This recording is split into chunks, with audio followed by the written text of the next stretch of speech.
Aladdin से कहती है कहानी सुनाओ। अलादीन कहता है तो सुनो। एक था घना जंगल जहाँ जानवर एक दूसरे के साथ बहुत प्यार से रहा करते थे। उस जंगल के बीच एक बहुत सुंदर और बड़ा तालाब था। उस तालाब में एक मगरमच्छ रहता था। तालाब के चारों ओर बहुत सारे फलों के पेड़ लगे हुए थे। उनमें से एक पेड़ पर बंदर रहता था। बंदर और मगरमच्छ एक दूसरे के बहुत अच्छे दोस्त थे। बंदर पेड़ से मीठे और स्वादिष्ट फल खाता था और साथ ही अपने दोस्त मगर को भी देता था। बंदर अपने दोस्त मगर का खास ख्याल रखता और मगर भी उसे अपनी पीठ पर बैठाकर पूरे तालाब में घुमाता था। दिन निकलते गए और दोनों की दोस्ती गहरी होती गई। बंदर जो फल मगरमच्छ को देता था, मगरमच्छ उनमें से कुछ फल अपनी पत्नी को भी खिलाता था।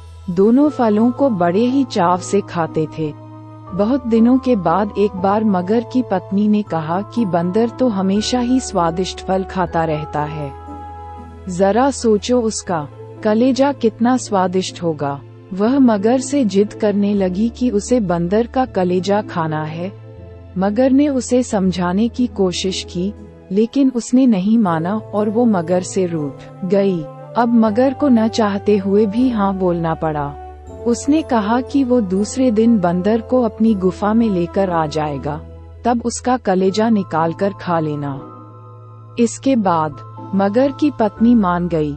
हर दिन की तरह स्वादिष्ट फलों के साथ बंदर मगर का इंतजार करने लगा।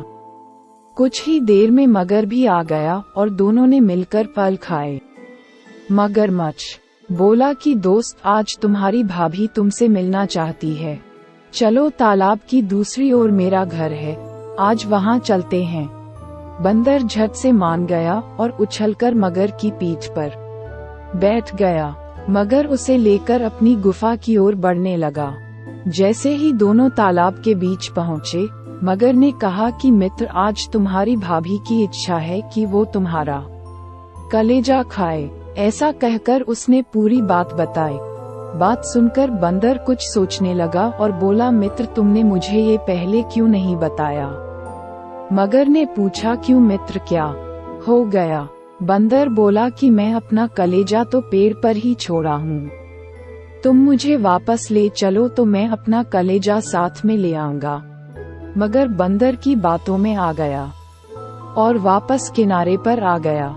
वो दोनों जैसे ही किनारे पर पहुँचे, बंदर झट से पेड़ पर चढ़ गया और बोला कि मूर्ख, तुझे पता नहीं कि कलेजा हमारे अंदर ही होता है।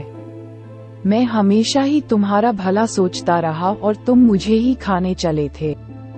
कैसी मित्रता है ये तुम्हारी, चले जाओ यहाँ से।